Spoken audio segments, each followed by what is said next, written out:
You wake to the sound of bells that no longer mark a Sunday.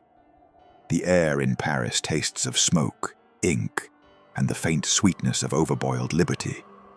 It is 1793, the year France decided that even time itself must serve the revolution. The calendar, that invisible cage holding together days, prayers, and paychecks, has been placed on trial for royalist sympathies. In this new world, the week has been abolished. The priests called it God's rhythm. The revolutionaries call it superstition with a schedule. Now the citizens of the Republic shall live by the decade, 10 days per cycle, 9 for labor, 1 for rest, though no one remembers what that means anymore. The idea was beautiful on paper. Reason divided neatly by 10. The reality was an exhausted nation unsure whether it was still morning. The months have been renamed too. No more January, February, or the saints who once owned them. Now come Vendémiaire, Brumaire, Frimaire, months that smell of grapes, mist, and frost. Each day bears not a saint's name, but that of a tool, a flower, or a domestic animal. The people are meant to find themselves reflected in this agricultural poetry. Instead, they find that nobody knows when to harvest or when to pray. The poets are delighted, the farmers are furious, the clockmakers are suicidal. For the first time in history, humanity is attempting to rationalize sunrise. This is the world Napoleon Bonaparte will inherit. A France so logical, it has lost track of lunch. Before he commands armies, he will command the hours. Before he redraws borders, he will redraw the calendar. Because for the new emperor of order, conquering Europe will mean little if the clock itself refuses to obey. Imagine deciding that centuries of faith could be deleted with a pen stroke. In the autumn of 1793, the French National Convention announced precisely that. The revolution, they declared, had liberated humanity not only from kings, but from the tyranny of the calendar itself. The Gregorian model, woven with saints, Sundays, and the slow rhythm of the church, was to be replaced by a creation of pure reason.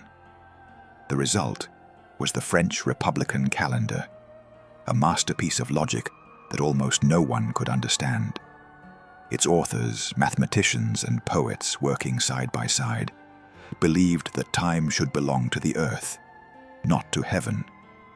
The year would begin not with January's chill, but with the autumnal equinox, that perfect moment when day and night balance like scales. Each month took its name from nature itself. Vendémiaire, grape harvest; Brumaire, fog; Frimaire, frost; Nivose, snow; Pluviose, rain; Ventose, wind; Germinal, germination; Floreal, flowering; Prairial, meadow; Messidor, harvest; Thermidor, heat; Fructidor, fruit. To speak them aloud was to chant a poem of agriculture, a hymn to the seasons, stripped of angels.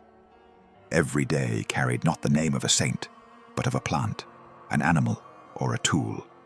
A child might be born on the day of the turnip, or die on the day of the scythe.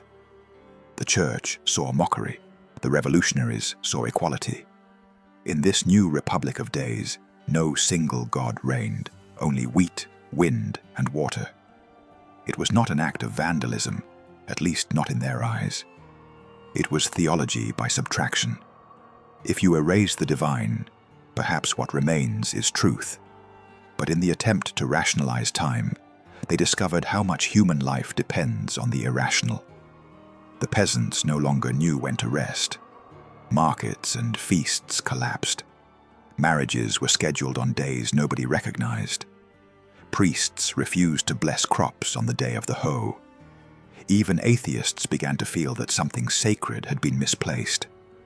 France had expelled God from the calendar, yet found itself haunted by absence.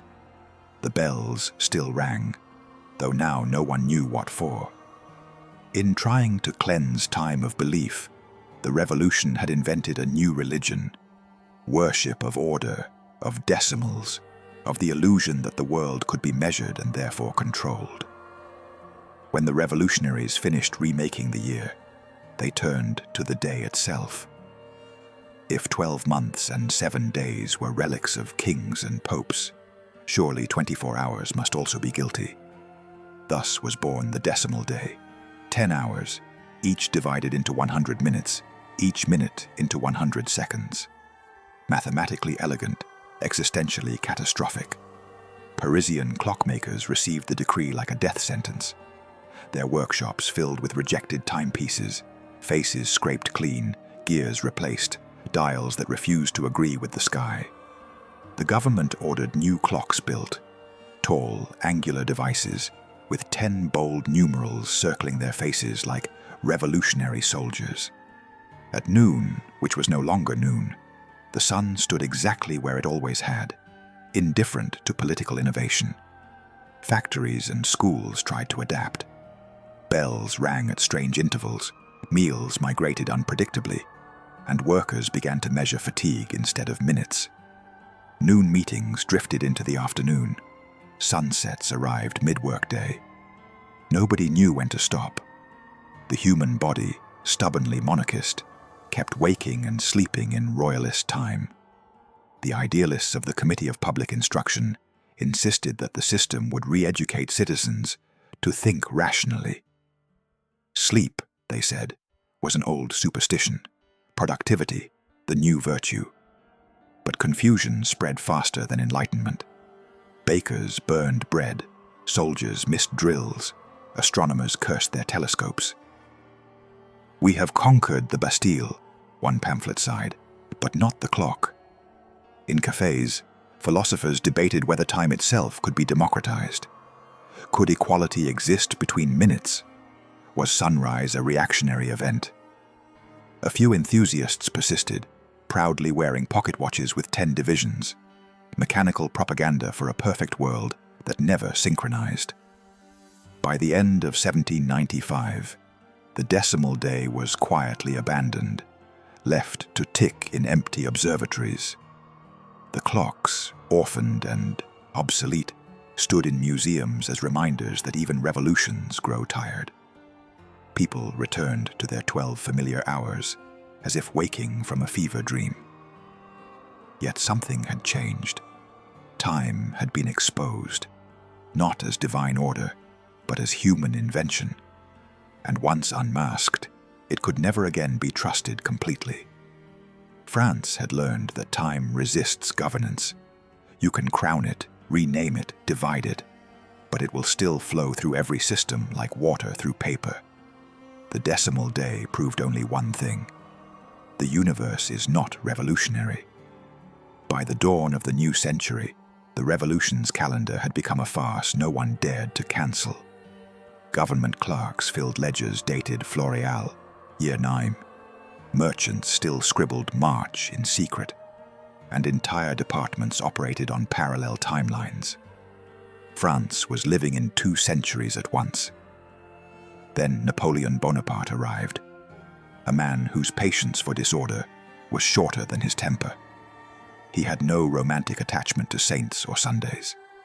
What he worshipped was efficiency. When he seized power in 1799, as first consul, he found himself emperor of an empire where even time filed contradictory reports. Accountants could not reconcile taxes. Soldiers received pay twice or not at all.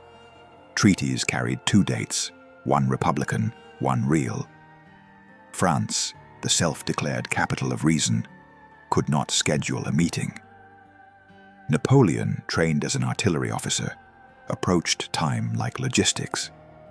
He read memos from ministers arguing about the months of Brumaire and Ventos, and scribbled furious notes in the margins. What is this nonsense? He did not hate the revolutionary calendar for its ideals. He despised it for its inefficiency. In his court, generals joked that the emperor conquered Europe before he could conquer French paperwork. Every decree demanded translation between the old and new systems, an administrative Tower of Babel. Bureaucrats debated whether the year 3 was a lucky omen or an arithmetic hazard. Across the Channel, British diplomats mocked France's cosmic bookkeeping. To simplify correspondence, Napoleon ordered both calendars to appear side by side on official documents, a compromise that only deepened the confusion. Couriers carried letters stamped with 2 times, neither of which anyone trusted. "A nation cannot fight wars," Napoleon remarked, "if its own clocks are at war." He saw clearly what the revolutionaries could not: that time is power, and whoever controls the calendar controls the rhythm of obedience.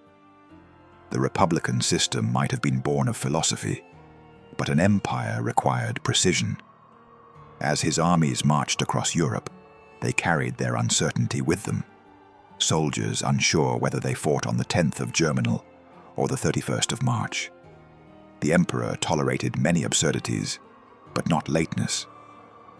By 1805, Napoleon's patience snapped.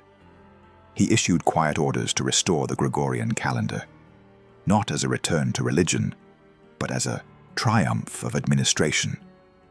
The priests could keep their Sundays, the empire would keep its schedules. In the end, order had defeated ideology.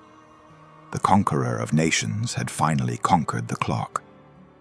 While France debated how to count its days, Europe counted its victories and its jokes. Abroad, the Republican calendar was treated as comic theatre. London newspapers printed mock horoscopes for the month of mud. Vienna composers joked about writing symphonies in Frimaire, and Prussian diplomats sent correspondence dated "Year of Utter Confusion." Even allies pretended politeness while snickering behind folded treaties.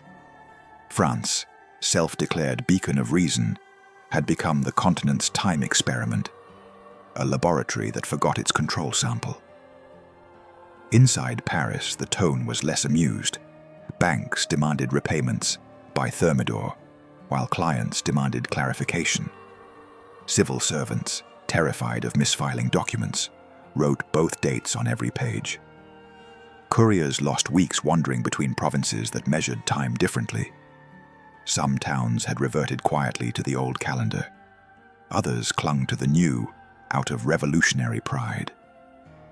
When a decree reached them, no one could tell if it was late, early, or from last year. The bureaucracy trembled under the weight of its own arithmetic. Birth certificates were rejected for using incorrect time. Judges annulled contracts for being dated Fructidor instead of August. Farmers ignored tax deadlines, claiming the harvest was still prairial. The Ministry of War lost shipments of uniforms because 2 warehouses disagreed on what month it was. The revolution had wanted order through numbers and produced only numerical chaos. Napoleon's ministers pleaded for unity, but the problem was deeper than policy. The calendar had become a question of loyalty. To use the republican system was to signal faith in the ideals of 1789. To ignore it was quiet rebellion. In cafes, arguments about dates turned into political denunciations. Even time had been weaponized. The emperor understood the danger. The French could tolerate hunger, conscription, even censorship, but not disorientation. A nation that cannot agree on what day it is cannot obey. So when Napoleon restored the Gregorian calendar on 1st January 1806, he did so with bureaucratic precision and imperial silence. There was no grand speech, no apology, no ceremony.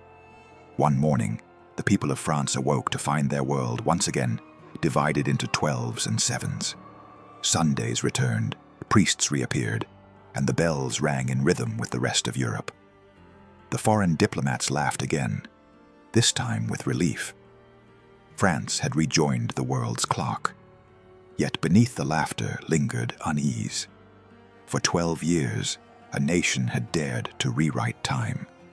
It had failed, but the attempt itself was unforgettable. Proof that reason, left unchecked, can become its own superstition. By 1806, the experiment was over. The calendrier républicain, born from poetry and mathematics, baptized in revolution, was quietly erased from the records it had once ruled. Officially, Napoleon framed it as administrative simplification. In truth, it was an act of imperial mercy, a pardon for a nation exhausted by logic. When the decree circulated, few protested. The printers simply replaced the elegant rural months with their old Roman names. Vendémiaire became September again. Thermidor retreated into memory, where it now sounded more like a scandal than a season. Parish bells, silenced for over a decade, rang again, not for theology, but for orientation. Time itself exhaled. Yet the change was more than clerical. It signaled the end of an age that had believed reason could replace mystery. The Republican calendar had promised a world aligned with the stars and the soil, free from superstition, governed by intellect. But it had also stripped away ritual, song, and memory, the subtle scaffolding that keeps societies human. The revolution had sought to rationalize the cosmos, only to discover that people do not live by geometry. Napoleon saw this clearly, though not as a philosopher. For him, time was a weapon. He measured campaigns in weeks, coronations in hours, and legacy in centuries. Where the Jacobins had tried to erase the past, he understood that power requires continuity, that even empires need calendars older than themselves. By restoring the Gregorian order, he reclaimed not just minutes and months, but legitimacy. He became the custodian of time, the man who set the universe back to its proper orbit. Still, irony clung to his triumph.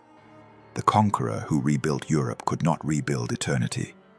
His empire, like the decimal clock, would eventually collapse under its own precision.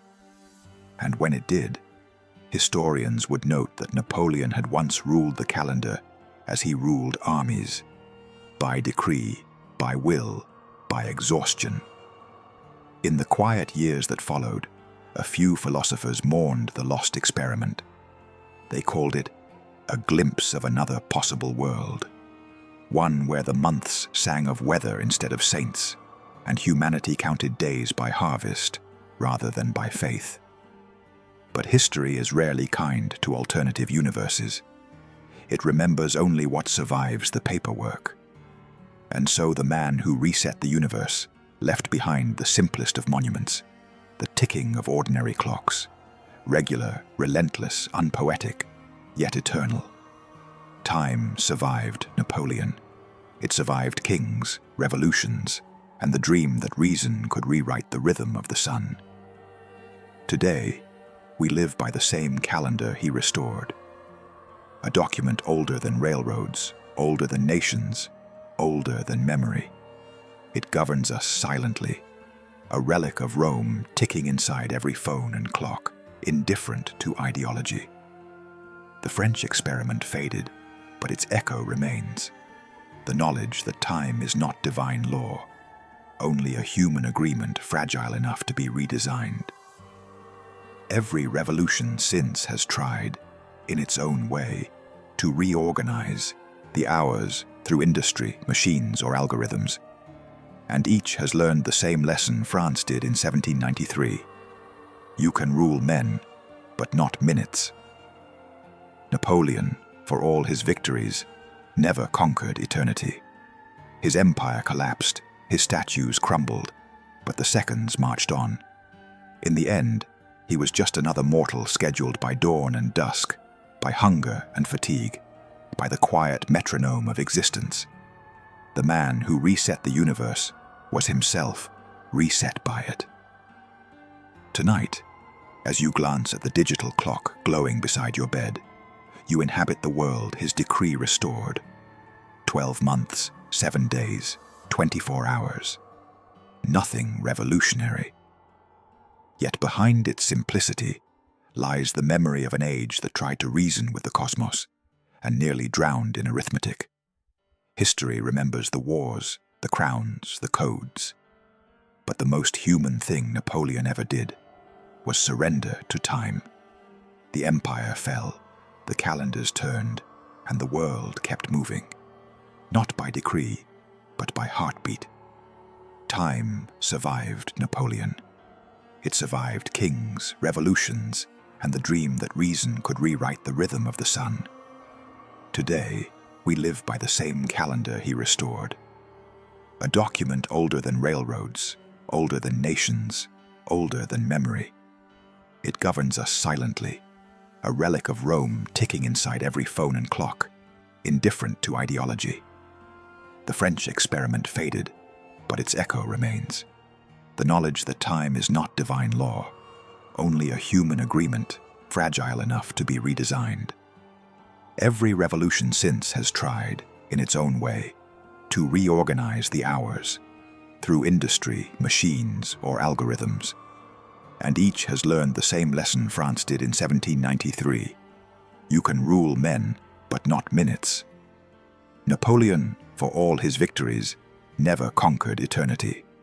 His empire collapsed, his statues crumbled, but the seconds marched on. In the end, he was just another mortal scheduled by dawn and dusk, by hunger and fatigue, by the quiet metronome of existence. The man who reset the universe was himself reset by it. Tonight, as you glance at the digital clock glowing beside your bed, you inhabit the world his decree restored. 12 months, 7 days, 24 hours. Nothing revolutionary. Yet behind its simplicity lies the memory of an age that tried to reason with the cosmos and nearly drowned in arithmetic. History remembers the wars, the crowns, the codes, but the most human thing Napoleon ever did was surrender to time. The empire fell, the calendars turned, and the world kept moving, not by decree, but by heartbeat.